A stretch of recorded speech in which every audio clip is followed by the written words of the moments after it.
কবি সুকুমার রায়ের কবিতা সৎপাত্র। শুনতে পেলাম পোস্তা গিয়ে তোমার নাকি মেয়ের বিয়ে। গঙ্গারামকে পাত্র পেলে, জানতে চাও সে কেমন ছেলে। মন্দ নয় সে পাত্র ভালো, রং যদিও বেজায় কালো। তার উপরে মুখের গঠন অনেকটা ঠিক প্যাঁচার মতন। বিদ্যে বুদ্ধি বলছি মশাই, ধন্যী ছেলের অধ্যাবসায়। 19টি বার ম্যাট্রিক এসে ঘায়েল হয়ে থামল শেষে।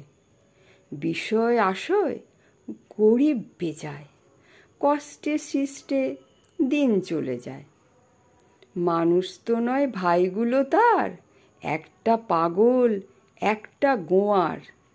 আরেকটি সে তৈরি ছেলে, জাল করে নোট গেছেন জেলে। কনিষ্ঠটি তবলা বাজায়, যাত্রা দলে 5 টাকা পায়। গঙ্গারাম তো কেবল ভোগে পিলের জ্বর আর পাণ্ডু রোগে। কিন্তু তারা উচ্চ ঘর, কংসরাজের বংশধর। শ্যামলাহিরি বনগ্রামের কি যেন হয় গঙ্গারামের। যা হোক, এবার পাত্র পেলে, এমন কি আর মন্দ ছেলে। নমস্কার।